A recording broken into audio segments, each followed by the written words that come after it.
नमस्कार साथियों। विद्यासागर सामान्य ज्ञान का यह तीसरा अंक है। पहले अंक में हमने बिहार के भूगोल की चर्चा की।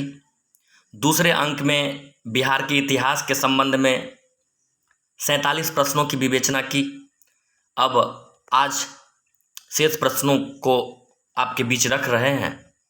वीडियो में अंत तक आप सब बने रहिए। बहुत ही महत्वपूर्ण प्रश्न आपके बीच रखने जा रहे हैं। पुष्यमित्र शुंग ने अपनी दूसरी राजधानी किसे बनाया था? विदिशा को। शुंग वंश का अंतिम शासक कौन था? देवभूति। शुंग वंश की समाप्ति के बाद किस वंश का उदय हुआ था? कण्व वंश का। वासुदेव ने देवभूति की हत्या कर कण्व वंश की स्थापना की। गुप्त वंश की स्थापना किसने की थी? श्री गुप्त ने। गुप्त वंश के किस शासक को भारत का नेपोलियन कहा जाता है? आप सभी जानते होंगे साथियों, समुद्रगुप्त को। गुप्त वंश का सबसे प्रतापी शासक कौन था? चंद्रगुप्त विक्रमादित्य। किसके शासनकाल में चीनी यात्री फाहियान भारत आया था? चंद्रगुप्त विक्रमादित्य के शासनकाल में। नालंदा महाविहार की स्थापना किसने की थी? तो गुप्त वंश के शासक कुमार गुप्त ने नालंदा महाविहार की स्थापना की थी। गुप्त काल में विख्यात विद्वान कौन कौन हुए थे? तो साथियों, गुप्त काल में जो प्रसिद्ध विद्वान थे, वाराहमिहिर, आर्यभट्ट, ब्रह्मगुप्त, ये सब प्रसिद्ध विद्वान हुए। प्राचीन इसके अतिरिक्त यहाँ पर आप देखेंगे कि गुप्त काल में कालिदास भी गुप्त काल में हुए, जो संस्कृत के बहुत बड़े विद्वान हुए। प्राचीन भारतीय इतिहास का स्वर्ण युग किस काल को कहा जाता है? गुप्त काल को कहा जाता है, आप सभी जानते होंगे।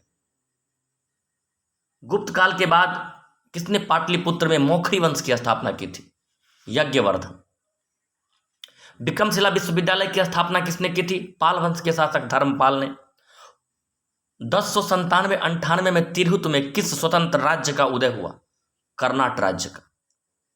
तिरहुत क्षेत्र में साथियों कर्नाट राज्य का उदय हुआ था 1097-98 में। कर्नाट राज्य की स्थापना किसने की थी? नन्यदेव ने। कर्नाटक राज्य की राजधानी कहाँ थी? सिमरावगढ़। बिहार पर आक्रमण करने वाला पहला तुर्क कौन था? बख्तियार खिलजी। 1198 में किस तुर्क शासक ने उदंतपुरी अर्थात बिहार शरीफ पर अधिकार कर लिया? यानी बिहार शरीफ जो था, जो अभी है, उसका पुराना नाम उदंतपुरी बिहार था। उस पर बख्तियार खिलजी ने अधिकार कर लिया 1198 में। सेन वंश के लक्ष्मण सेन की राजधानी कहाँ थी? नादिया, बंगाल। बंगाल में नादिया एक जगह है, वहीं सेन वंश के शासक लक्ष्मण सेन की राजधानी थी। बख्तियार खिलजी ने अपनी राजधानी कहाँ बनाई थी? लखनऊती। इल्तुतमिश ने 1225 में किसे पराजित कर बिहार पर अधिकार किया था? हिसामुद्दीन एवज को। हिसामुद्दीन एवज को 1225 में इल्तुतमिश ने पराजित कर बिहार पर अधिकार कर लिया था।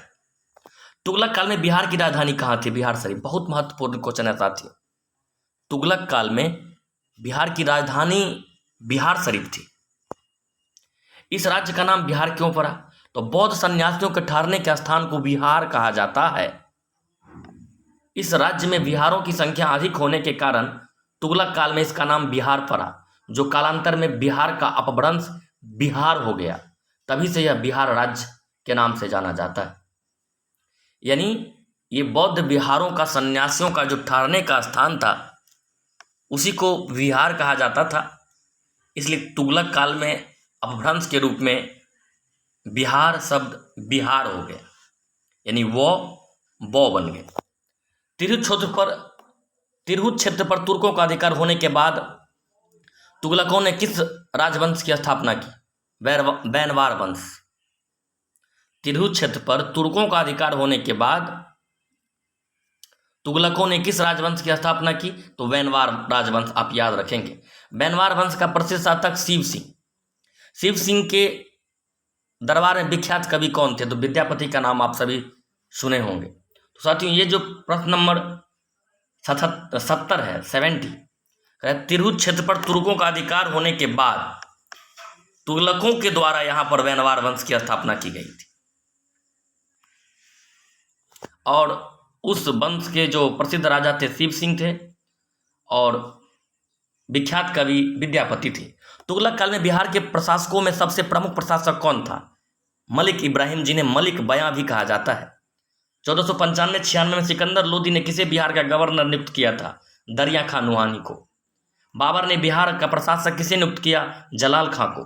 किस अफगान शासक ने पटना को बिहार की राजधानी बनाया और कब? शेरशाह सूरी ने 1541 में पटना को बिहार की राजधानी बनाया। मुगल शासक अकबर ने अफगान शासकों से पटना को कब जीता था? 1574 में। साथियों याद रखेंगे, 1574 में पटना को मुगल शासक अकबर ने अफगानों से जीता था। बिहार के किस शासक ने हुमायूं को बक्सर के निकट चौसा की लड़ाई में पराजित किया था? शेरशाह ने। शेरशाह के बचपन का नाम क्या था? फरीद। शेरशाह का मकबरा कहाँ है? सासाराम में। पटना नगर की स्थापना किसने की थी? शेरशाह ने 1541 ईस्वी में पाटलिपुत्र के निकट एक नया नगर बसाया जिसका नाम पटना रखा। बहुत महत्वपूर्ण क्वेश्चन है साथियों। पटना शब्द जो दिया गया, वो पटना शब्द, एक नया नगर बसाया गया पाटलिपुत्र के निकट, जिसके संस्थापक शेरशाह थे। ग्रैंड ट्रंक रोड किसने बनवाया था? शेरशाह ने। 1621 में जहांगीर ने बिहार का गवर्नर किसे नियुक्त किया था? राजकुमार परवेज को। 1621 में जहांगीर ने राजकुमार परवेज को बिहार का गवर्नर नियुक्त किया था। औरंगजेब ने 1702 में किसे बिहार का सूबेदार नियुक्त किया? अपने पौत्र अजीम को। औरंगजेब का पोता था अजीम और उसे ही 1702 में उन्होंने बिहार का सूबेदार नियुक्त किया था। पटना का नया नाम अजीमाबाद किसने रखा था? तो वही बात, अजीम जो औरंगजेब के पौत्र थे, उनके नाम पर मुगल शासनकाल के दौरान बिहार के सूबेदार अजीम ने, उन्हीं के नाम पर, अजीम के नाम पर पटना का नाम अजीमाबाद रखा गया। 1704 में मुर्शिद कुली खान ने अपनी राजधानी कहाँ बनाई थी? मुर्शिदाबाद। वह कौन सा पहला मुगल सम्राट था जिसका राज्याभिषेक पटना में हुआ था और कब? तो फर्रुख सियर का राज्याभिषेक पटना में हुआ था साथियों 1712 ईस्वी में। मध्यकालीन बिहार में सबसे अधिक लोकप्रिय सूफी सिलसिला कौन सा था? फिरदौसी। 17वीं से 18वीं शताब्दी के बीच का कौन सा नगर फारसी शिक्षा का प्रमुख केंद्र था? पटना, बिहार शरीफ तथा भागलपुर। 17वीं 18वीं शताब्दी में पटना, बिहार शरीफ, भागलपुर फारसी शिक्षा का प्रमुख केंद्र था। 1743 में किस मराठा पेशवा ने बिहार पर आक्रमण किया था? बालाजी बाजीराव। 1743 में साथियों बालाजी बाजीराव ने बिहार पर आक्रमण किया था। सिखों के किन गुरुओं का बिहार में आगमन हुआ था?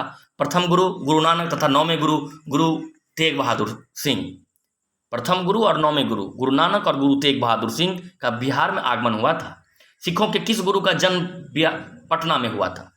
सिखों के 10वें गुरु एवं अंतिम गुरु गोविंद सिंह का जन्म पटना में हुआ है, आप सभी जानते हैं। अंग्रेजों ने अपना पहला व्यापारिक केंद्र बिहार में कब स्थापित किया था? 1651 में। पहला व्यापारिक केंद्र 1651 में स्थापित किया था। हालांकि इससे पहले वो प्रयास कई बार किए, लेकिन 1651 में वो स्थापित करने में सफल रहे। बिहार में सर्वप्रथम किसी यूरोपीय देश की व्यापारिक कंपनी आई थी? बिहार में सर्वप्रथम किस यूरोपीय देश की व्यापारिक कंपनी आई थी? तो पुर्तगाल की आई थी। भारत में भी सबसे पहले पुर्तगाल ही आए थे। बिहार में डच फैक्ट्री की स्थापना कब हुई थी? 1632 ईस्वी में हुई थी। बिहार के नायब नाजिम राजा राम नारायण ने ईस्ट इंडिया कंपनी को कौन सी चीज तैयार करने की अनुमति दी थी? सोरा तैयार करने की अनुमति बिहार के नायब नाजिम राजा राम नारायण ने ईस्ट इंडिया कंपनी को दी थी। 1761 ईस्वी में बंगाल के किस नवाब ने अपनी राजधानी मुर्शिदाबाद से मुंगेर स्थानांतरित किया था? तो मीर कासिम ने। मुंगेर में बंदूक की फैक्ट्री किसने स्थापित की थी? मीर कासिम ने। आज भी है साथियों, आज भी बंदूक निर्माण के लिए मुंगेर प्रसिद्ध है, लेकिन स्थापना वही जो मीर कासिम थे 18वीं शताब्दी के उत्तरार्ध में, जो 1764-65 का समय था, उसी समय उन्होंने स्थापित किया था। पटना हत्याकांड क्या है साथियों? 24 जून 1763 ईस्वी को अंग्रेजों ने पटना को लूटा तथा निर्दोष लोगों की हत्या की। यह घटना पटना हत्याकांड के नाम से जाना जाता है। मीर कासिम अवध के नवाब शुजा-उद-दौला तथा दिल्ली के शासक शाह आलम द्वितीय की संयुक्त सेना को अंग्रेज फौज ने किस युद्ध में और कब पराजित किया था? तो बक्सर के युद्ध 1764, आप सभी जानते हैं। कि मीर कासिम, अवध के नवाब शुजाउद्दौला, दिल्ली के शासक शाह आलम द्वितीय, इन सभी की संयुक्त सेना को अंग्रेजों ने पराजित किया था। और यह निर्णायक युद्ध था। भारत में अंग्रेजी सत्ता की स्थापना के संबंध में बक्सर का युद्ध निर्णायक युद्ध माना जाता है, क्योंकि उस युद्ध में अंग्रेजों ने एक साथ भारत की 3 महाशक्तियों को पराजित कर दिया था। बक्सर के युद्ध में अंग्रेज सेना का नेतृत्व किसने किया? सर हेक्टर मुनरो ने। और पलासी के युद्ध में तो आपको मालूम ही होगा, रॉबर्ट क्लाइव।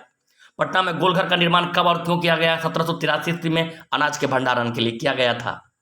1822 से 1870 ईस्वी तक बिहार का कौन सा नगर बहाबी आंदोलन का मुख्य केंद्र था? पटना। बिहार में बहाबी आंदोलन की बागडोर किसके हाथ में थी? विलायत अली खां के हाथ में। और भारत कब स्वतंत्र हुआ? 15 अगस्त 1947 ईस्वी को। साथियों, ये विद्यासागर सामान्य ज्ञान में जो महत्वपूर्ण प्रश्न दिए गए थे, उन सभी को आपके बीच रखा।